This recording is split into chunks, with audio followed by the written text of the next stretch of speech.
Have you ever stayed somewhere that felt just a little bit cheap for what it was offering? Maybe you thought you found a great deal online, a cozy apartment in a city you'd never been to before, with glossy pictures that seemed almost too good to be true, and maybe, like countless travelers before you, you clicked book now without a second thought, not realizing you weren't renting a room, you were walking straight into someone else's trap. Tonight's story isn't about ghosts or demons or curses. It's about something much worse. Because while ghosts may watch you, they can't touch you. People, however, can. And in this case, one particular man was watching far closer than anyone should. It started with Elena, a young woman who had been traveling through Europe on a backpacking trip. She was practical, careful with money, and had a knack for finding bargain deals on places to stay. When she arrived in Budapest, she found what looked like a perfect little studio apartment online. The photos showed a bright, clean room with a big window, a small kitchen, and even a view of the river. The price, unbelievably cheap, half the cost of any other place in the area. She hesitated for a moment. Cheap usually means trouble, but the listing had good reviews, and the host, a man named Victor, seemed friendly in his messages. When Elena arrived, the building looked a little older than in the pictures, but still fine. It was tucked down a narrow street, slightly hidden away, but nothing that set off alarms. Victor, a man in his 50s with pale skin and a faint smile, greeted her at the entrance. He carried himself with the politeness of someone who had done this many times before, giving her the key, showing her the apartment, and even offering to recommend local restaurants. There was something about his eyes, though. They lingered too long when she looked away, studying her in silence. Still, Elena told herself she was being paranoid. After all, she was tired from traveling, and Victor had been nothing but kind. The apartment itself matched the photos well enough, though there was a faint smell of dust, as if it hadn't been lived in for a while. She noticed the curtains were heavy and difficult to move, and the windows didn't open properly. Still, everything seemed in place. The bed, the small bathroom, the fridge stocked with a couple of complimentary bottles of water. It felt safe enough, at least until she lay down that night. Around 2 a.m., Elena woke up with the distinct feeling that she wasn't alone. The kind of instinct that makes your stomach tighten, though you can't explain why.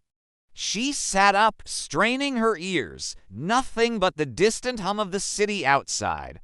Still, her eyes drifted across the room and landed on something odd, a small red dot, faint, barely visible, near the bookshelf. She blinked, rubbed her eyes. Was it a reflection? No, the longer she stared, the more certain she became. It was a camera light. Her heart raced.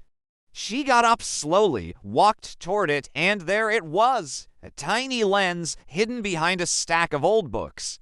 Her breath caught in her throat. She grabbed the books, pulled them down, and saw that it wasn't just a camera. It was wired, built into the wall itself, with no easy way to remove it. She felt sick. She backed away, scanning the room, and as her eyes adjusted, she began to notice more.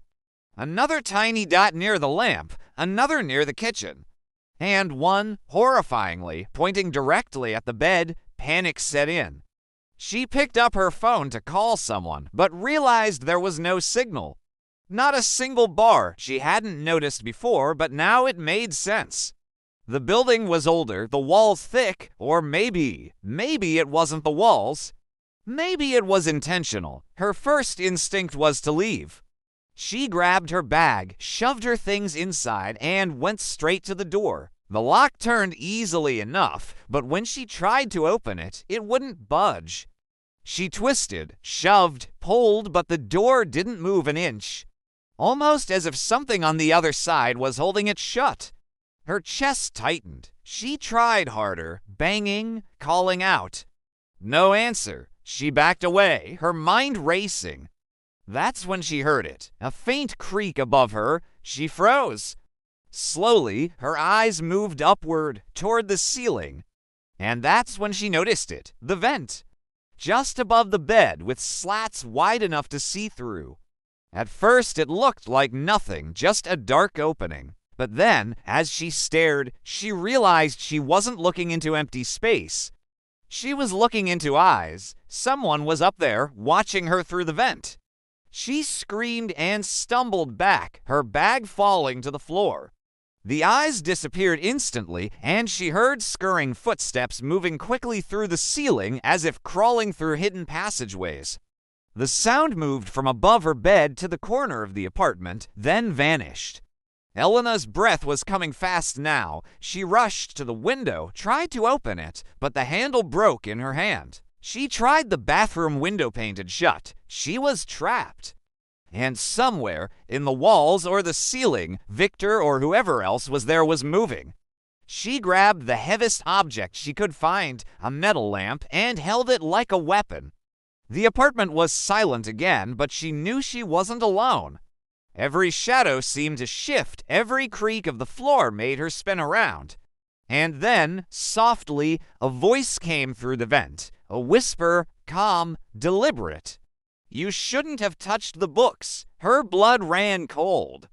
She screamed back, demanding he let her out, threatening to call the police. The voice chuckled, not cruel, but casual, like someone amused by a game. There's no signal here, and no one can hear you. Elena's mind was spinning. She ran to the bathroom, locked herself inside, and tried to find anything she could use. There was nothing but a mirror, a towel, and the sound of dripping water. She pressed her ear to the wall, listening. For a moment, silence. Then scraping, metal against tile, she looked down. A thin line was appearing in the wall near the floor, as if something or someone was cutting through from the other side. She screamed again, kicked the door open, and ran back into the main room. Her only chance was the door, even if it wouldn't open. She charged at it, slamming the lamp against the lock, again and again, until the wood began to splinter. Behind her, the scraping grew louder, closer. She could hear footsteps again, this time from the hallway outside. Someone was coming. With one final desperate swing, the lock broke and the door flew open. She stumbled into the dark hallway, gasping, looking left and right. The building was eerily quiet. No other tenants, no lights. Just an endless corridor with peeling wallpaper and shadows that seemed to move. She ran. Every step echoed like thunder, her breath ragged. She didn't look back. At the end of the hall, she found stairs and bolted down them, two at a time, until she reached the ground floor. The lobby was empty, the front door chained shut. She grabbed at the lock, pulled, yanked, nothing. She spun around, searching for another way, and that's when she saw it. On the walls of the lobby, dozens of framed photos. At first glance, they looked like normal decoration. But as she stepped closer, her stomach dropped. They were photos of women, different women, each standing in the very apartment she had just stayed in, some smiling, some looking nervous. And all of them gone. The last photo was of her. She hadn't posed for it. It was taken earlier that night, while she was unpacking. Her scream tore through the silence, and that's when the footsteps returned, dozens of them, from every direction, echoing through the hallways, coming down the stairs. Too many to be just Victor. Shadows moved at the edges of her vision, multiple figures closing in. She had no choice.